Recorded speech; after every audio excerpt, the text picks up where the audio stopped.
नमस्कार प्रेक्षकांनो, मालिकेच्या आजच्या भागामध्ये आपल्याला पाहायला मिळणार आहे की आता गिरिजाला कळलेलं आहे की हे सगळं करणारी व्यक्ती कोण आहे आणि त्याचबरोबर हे सगळं उर्वशीनं मुद्दाम केलेलं आहे. दोघांमध्ये भांडणं लावण्यासाठी, दोघांमध्ये फूट पाडण्यासाठी या सगळ्या गोष्टी मुद्दाम केलेल्या आहेत हे गिरिजाच्या लक्षात आलेलं असतं.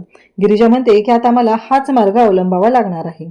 मग सगळ्यांच्या समोर गिरिजा येते आणि उर्वशीला म्हणू लागते की आत्ते सासूबाई, प्लीज तुम्ही वाटलंच तर 2 मारा मला, पण असं नका करू. मी काय सांगते लक्षात येते का तुमच्या? बघा, असं म्हणत ती तिथं बोलत असते आणि सांगत असते. तरी सुद्धा उर्वशी आता समोर येते आणि डायरेक्टली मारायला सुरुवात करते. आता मात्र उर्वशीचा डाव तिच्यावरच उलटतो, कारण रुद्र तिथे येतो आणि उर्वशीला म्हणतो की आत्या बाद झालं, हे अजिबात चालणार नाही, असं रुद्रने स्पष्टपणे सांगितलेलं आहे. आणि त्याचबरोबर इकडे प्रभासने आता व्हिडिओ बनवून सगळ्यांच्या समोर सत्य आणण्याचं ठरवलेलं आहे आणि प्रभासने व्हिडिओ बनवायला घेतलेला आहे आणि त्यामध्ये तो सांगत आहे की रुद्र आणि गिरिजाला की या घराची खरी वारसदार म्हणजे अंगद महाजन आणि देवकी महाजनची मुलगी गिरिजा आहे, हे सत्य आता तो सगळ्यांच्या समोर आणत आहे. हे सगळं कशा पद्धतीने होणार आहे, त्याचबरोबर पुन्हा एकदा उर्वशीचं थोबाड फुटलं जाणार आहे, या सगळ्या गोष्टी का होणार आहेत ते आपण आपल्या आजच्या या व्हिडिओमध्ये पाहणार आहोत. त्यासाठी व्हिडिओ शेवटपर्यंत पहा. त्याचबरोबर चॅनलवरती नवीन असाल तर चॅनलला नक्की सबस्क्राईब करा. इकडे गिरिजा आणि रुद्र दोघंही आता भांग पिऊन तिथं पडलेले असतात आणि मग मात्र आता सगळेजण तिथं आहेत आणि मग डायरेक्टली आरोप करते ती म्हणजे विशाखा. विशाखा म्हणते श्रीमंतला की तू दिलीस ना भांग, तेव्हा तो म्हणतो अगं सागरचा केसाचा भांग मी पाडत नाही आणि मी कुठनं भांग देणार आहे, मी काय असं केलेलं नाही, असं तो स्पष्टपणे सांगू लागतो. आणि त्याचबरोबर इकडे जेव्हा हे सगळं चालू असतं, आता करायचं काय, म्हणजे इकडे वासंतीच्या डोक्यात वेगळेच विचार सुरू झालेत आणि तेही अगदी बरोबर आहेत, कारण वासंती विचार करायला लागलेली आहे. जर प्रभास काकांना या दोघांनी पळवण्यासाठी त्यांना पळवून नेण्यासाठी जर हे सगळं केलं असेल आणि मुद्दाम ह्यांना भांग दिली असेल तर हा विचार सुरू झालेला असतो. आणि मग मात्र आता वासंती विचार करू लागते. वासंती म्हणते अरे काय चाललंय तुमच्या दोघांचं, अरे त्यांना दोघांना बाहेर आणण्यासाठी करा काहीतरी. तेव्हा मात्र श्रीमंत म्हणत असतो की नाही नाही, आता तेच पुढचे 7-8 तास काय बाहेर येत नाहीत, ते चंद्रावर गेलेत. तेवढ्यात प्रभास तिथं आलेला असतो आणि प्रभास सांगू लागतो की मी सांगतोय ना, चला लिंबाचा रस द्या त्याला, आणि काय चंद्रावर गेलेला पण माणूस माघार येतो, अजिबात काळजी करायची गरज नाहीये, लिंबाचा रस द्या आणि सगळं व्यवस्थित होणार आहे, अशा पद्धतीने सांगितलं जातं. हे दोघं मात्र एकमेकांना मिठी मारून झोपलेले आहेत. तेव्हा लिंबाच्या रसाने हे काम होईल हे ऐकल्यानंतर आता वासंती म्हणते की चालेल, परंतु या दोघांना जायला सांगते. तेवढ्यातच नागेश्वर आता घरी आलेला असतो. नागेश्वरला कळतं घरी आल्यावर की प्रवासला भांग दिली. तेव्हा मात्र नागेश्वर भयानक चिडतो. नागेश्वर येतो आणि म्हणतो कोणी दिली भांग, चिरंजीवांना साधं सुपारीचं सुद्धा हे नाहीये आणि भांग कोणी दिली. तेव्हा मात्र सावीकडे लक्ष जातं आणि इकडे राग आलेला असतो, म्हणजे प्रभास आणि त्याचबरोबर गिरिजा या दोघांनाही भांग दिलेले आहे. नागेश्वर म्हणतो अहो दीदी कळतंय का तुम्हाला, चला चला, अहो तुमच्या डोक्यात कसं आलं नाहीये, त्या प्रभासला बाहेर काढा. हे दोघं जण भांगेच्या नशेत आहे, तोपर्यंत आपल्याला काम करायचं आहे. इकडे वासंतीने आणि प्रभासने एक गोष्ट केलेली असते आणि मग वासंती आता गिरिजा आणि रुद्रला उठवायच्याच तयारीत असते. गिरिजा आणि रुद्र दोघेही शुद्धीवर येतात. त्याच वेळी इकडे आपल्याला पाहायला मिळतं की आता नागेश्वर म्हणत असतो की लवकरात लवकर त्याला आपण बाहेर काढायचं आणि त्याच्याकडून सत्य काढून घ्यायचं आहे, या घराची वारसदार कोण आहे, हा सगळा प्लॅन चाललेला असतो. आणि त्याचबरोबर इकडे आपल्याला पाहायला मिळतं की आता वासंतीने लिंबाचा रस दोघांना दिलेला आहे, दोघंही शुद्धीवर आलेले आहेत. त्याचबरोबर वासंतीने प्रभासला सांगितलेलं असतं की हे दोघं जण नक्की तुमचा शोध घेतील, आता पुढे काय करायचं हे गोष्ट मात्र आता समोर आलेली असते. आणि त्याचबरोबर हे सगळं जेव्हा घडत आहे तेव्हा मात्र आता नागेश्वर भयानक चिडलेला आहे. नागेश्वरच्या डोक्यात एकच गोष्ट सुरू आहे की करायचं काय, ह्या दोघींना बिनकामाचे आहेत असं त्याला वाटत असतं. आणि मग मात्र नागेश्वर पाहत असतो आणि म्हणत असतो की दीदी चला लवकर, कळतंय का तुम्हाला, हे सगळं काय होऊन बसतंय, तुमच्या लक्षात येत नाहीये का, असं म्हणत आता ते दोघंही शोधाशोध करायला जातात. कारण आयती संधी मिळाली, ऑलरेडी वेळ तुम्ही घालवलेला आहे, झाले त्यांचं भांगेचं, ते बघूया पुढं काय करायचं आहे ते, पण जी संधी मिळालेली आहे ती सोडायची गरज नाही, असं नागेश्वरचं म्हणणं आहे. आणि मग नागेश्वर आणि उर्वशी आता प्रभासला शोधायला येतात आणि पाहतात तर काय प्रभास रूममध्ये नाही. इकडे हे दोघं शुद्धीवर आलेले आहेत. वासंती तिथं उभी आहे. वासंतीला कळलेलं आहे की हे दोघं शुद्धीवर येत आहेत. वासंती मात्र भयानक चिडलेली असते. तिला खूप राग आलेला असतो जे काय घडलेलं आहे त्यामुळं. कारण हे सगळं काय होतंय ह्याचा प्रश्नच पडलेला असतो. आणि हे दोघंही म्हणू लागतात की हे सगळं काय घडतंय, म्हणजे आपण असे कसे आहोत एकमेकांच्या जवळ, आणि मी इथं कशी आले, असं गिरिजा म्हणते. ती रुद्रकडे पाहते. रुद्रला म्हणते, रुद्र तुम्ही? आणि गिरिजा रुद्रकडे पाहत आहे. रुद्रला विचारत आहे की मी इथं कशी आले. रुद्रलाही तोच प्रश्न पडलेला आहे आणि आमचं तोंड आंबट का झालंय. तेव्हा मात्र उर्वशी त्यांना वासंती म्हणते की उतरली का भांग? नाही, भांग पिऊन राडा घातलाय ना तुम्ही दोघांनी, म्हणून म्हटलं उतरली का भांग, असं ती विचारू लागते. तेव्हा मात्र ते दोघं म्हणतात, काय भांग? शक्यच नाहीये, आम्ही कुठं भांग पिलोय, असं ते सांगू लागतात. तेव्हा मात्र वासंती म्हणत असते की कळेल कुठं भांग पिलेलं आहे आणि काय झालेलं आहे ते. तेव्हा रुद्र म्हणत असतो की नाही, मला तर सावीने सरबत दिलं होतं आणि मी ते सरबत पिलेले आहे, असं इकडे ती सांगू लागते.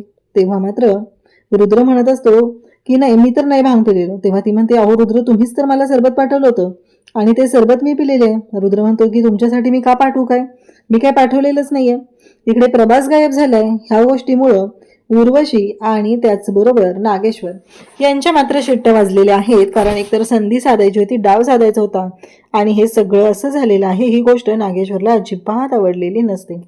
नागेश्वर म्हणत असतो की दीदी तुम्हाला कळतंय का हे सगळं काय होऊन बसलंय, अहो आता शोधा कुठे आहे तो प्रभास, बघा त्याला, असं म्हणत नागेश्वर आता बोलायला सुरुवात करतो.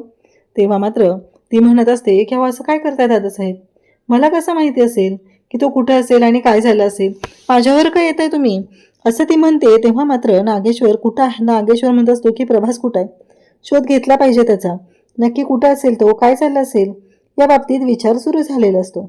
आणि त्याचबरोबर इकडे नागेश्वर आणि उर्वशी दोघंही प्रभासला शोधायच्या मार्गात जातात. आणि मग मात्र इकडे रुद्र आणि त्याचबरोबर गिरीजा यांच्या रूममध्ये उर्वशी येते आणि म्हणू लागते की प्रभास गायब झालाय.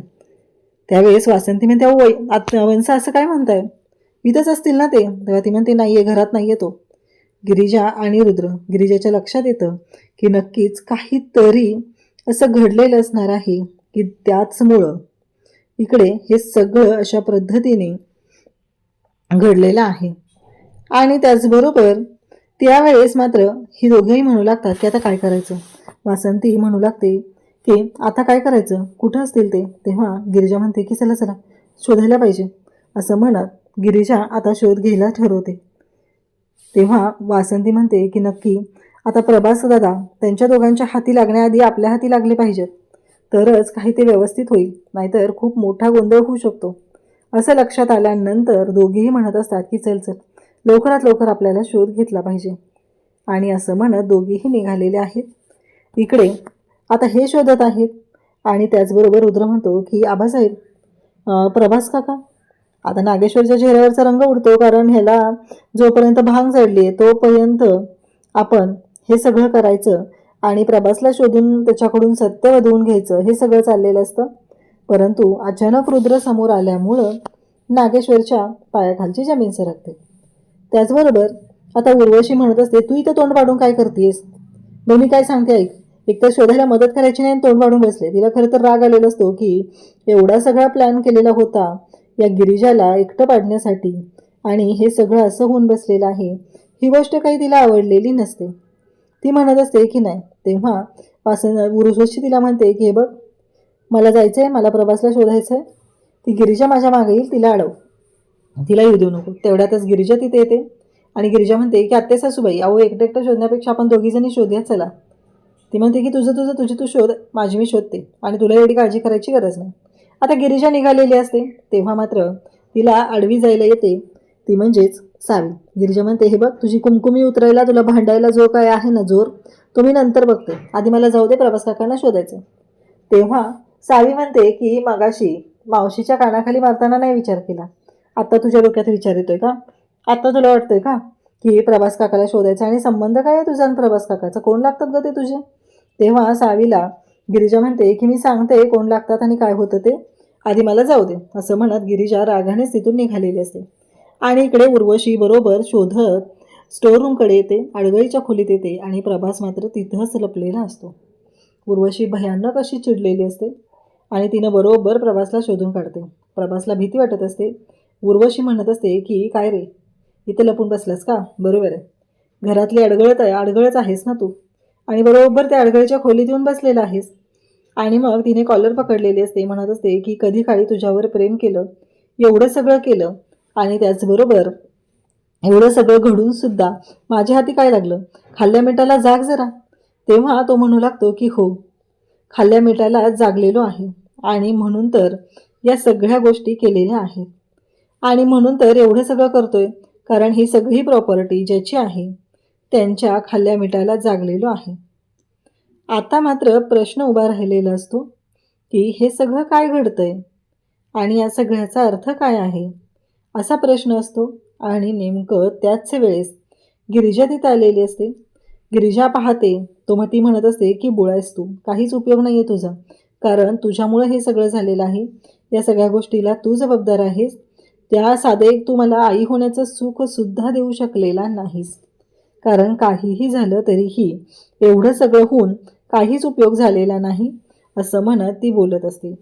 आणि त्याचबरोबर हे सगळं जेव्हा घडत आहे आणि त्याचबरोबर इकडे गिरिजा तिथं आलेली असते आणि ती मात्र बोलत आहे. आणि जेव्हा प्रभासला ती तसं म्हणते तेव्हा मात्र प्रभासने खानदिशी तिच्या कानाखाली दिलेली असते.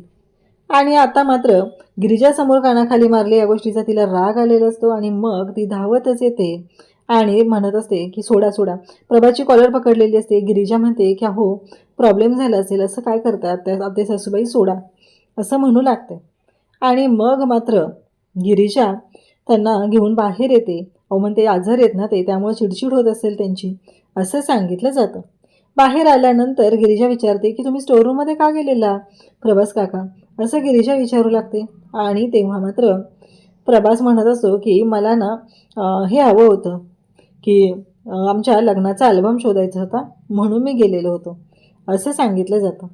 आता मात्र प्रभासला सगळे म्हणू लागतात. रुद्र म्हणू लागतो की काका, मला सांगायचं होतं, मी दिला असताना तुम्हाला अल्बम शोधून, असं काय करताय? आणि त्याचबरोबर हे सगळं जेव्हा घडतलं असतं तेव्हा मात्र गिरिजा समजवत असते. आणि मग रुद्रला ती बोलण्याचा प्रयत्न करत असते. रुद्र म्हणत असतो की मला नाही बोलायचं, तुम्ही माझ्या समोर पण येऊ नका. प्रभास काका म्हणतात काय झालं? तेव्हा रुद्र म्हणतो काका, तुम्हाला नाही माहिती तिनं काय केलंय, तिनं आत्याच्या कानाखाली दिली आहे, माहिती आहे का, एवढ्या सगळ्या माणसांमध्ये. आणि त्याचबरोबर हे सगळं जेव्हा घडत असतं तेव्हा मात्र इकडे प्रभासच्या लक्षात येतं की ह्या सगळ्या गोष्टी कोणामुळे झालेल्या आहेत, या सगळ्या गोष्टीला जबाबदार कोण आहे हे लक्षात आलेलं असतं. आणि मग मात्र तो म्हणत असतो की हे सगळं ह्या बाईचं काम आहे आणि हिने त्या दोघांमध्ये भांडण लावलेलं आहे. आता मात्र उर्वशीची वाट लागलेली असते. उर्वशीला कळायचं बंद झालेलं असतं. ती नागेश्वरच्या रूममध्ये येते आणि म्हणते आज एकाच दिवशी तुमच्या सुनेने आणि तुमच्या मेहुण्याने माझ्या कानाखाली जाळ काढलेला आहे आणि मी ते सहन करायचं? तुम्ही असता तर तुम्हीही ते सहन केलं नसतं, मग मी का करायचं? तुम्ही त्यांचा जीव घेतला असता, मग मलाही तोच न्याय पाहिजे, मी त्यांचा जीव घेणार आहे, असं ती ओरडून ओरडून सांगत असते. आता मात्र गिरिजाला कळत नसतं. गिरिजाला सगळं आठवायला लागतं की नक्की काय काय घडलेलं होतं. मग ती थंडाई पिलेली असते आणि त्यानंतर तिला उर्वशीने जे काय दाखवलेलं असतं ते तिला आठवू लागतं की सावी रुद्रच्या जवळ गेलेली होती आणि रुद्र आणि सावी यांचं नातं काय आहे, त्यांच्याबद्दल काय चालू आहे, ह्या सगळ्या गोष्टी बोललेल्या असतात. आणि त्याचबरोबर तिने एवढंही सांगितलेलं असतं की रुद्र आणि सावी दोघंही एकत्र आलेले आहेत. जे नवरा बायकोमध्ये होतं ते त्यांच्या दोघांमध्ये सगळं झालेलं आहे. तेव्हा मात्र गिरिजाला आता टेन्शन आलेलं असतं. आता म्हणते की हे सगळं आत्ते सासूबाईंनी केले, आता मलाच याच्यावरती मार्ग काढावा लागणार आहे, असा विचार गिरिजाच्या डोक्यात येतो. आणि गिरिजा म्हणते की आता काहीतरी प्लॅन करावा लागणार आहे. उद्याच्या भागात आपल्याला पाहायला मिळतं की गिरिजा इकडे सगळ्यांच्या समोर आहे आणि गिरिजा उर्वशीला म्हणत असते की आत्ते सासूबाई असं काय करतात, दोन कानाखाली मारावं, पण रुद्रला माझ्याशी बोलायला सांगा, रुद्रने माझ्याशी बोलणं सोडलेलं आहे, असं ती सांगू लागते. आणि मग त्यावेळेस उर्वशीला तर तेवढंच पाहिजे असतं आणि उर्वशी गिरिजाच्या कानाखाली मारायला आलेली असते. तिथं सावी, वासंती, प्रभास आणि त्याचबरोबर नागेश्वर सगळेजण असतात. सगळेजण उठून उभे राहतात. हे सगळं काय झाले हा प्रश्न पडलेला असतो. आणि जेव्हा ती कानाखाली मारत असते, हात जोडलेले असतात गिरिजानी आणि उर्वशी मात्र तिच्या कानाखाली मारणार असते. नेमकं त्याच वेळेस रुद्र तिथे येतो आणि म्हणतो की आत्या, तुझ्याबद्दलचा रिस्पेक्ट माझ्या मनातला कमी होऊ देऊ नकोस, नाहीतर काय होईल तुला माहिती आहे ना, असं इकडे तो सांगू लागतो. आणि तेव्हा मात्र गिरिजाने हात जोडलेले आहेत आणि उर्वशी कानाखाली देणार असते. त्याच वेळी येऊन रुद्रने तिचा हात पकडलेला आहे आणि दाखवून दिलेला आहे की काहीही झालं तरीही माझ्यासाठी गिरिजा महत्त्वाची आहे. त्यानंतर प्रभास रूममध्ये गेलेला असतो आणि प्रभास मात्र इकडे जेव्हा रूममध्ये गेलेला आहे तेव्हा तिथे प्रभासने व्हिडिओ बनवण्याचं ठरवलं. त्याने मोबाईल घेतला आणि मोबाईलवरती व्हिडिओ बनवत असतो, कारण रुद्र आणि गिरिजाला सांगण्यासाठी.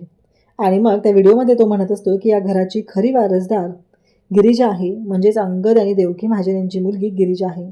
आणि हे सगळं गिरिजाने ऐकलेलं आहे. अशाच अपडेटसाठी चॅनलशी कनेक्ट राहा. थँक्यू.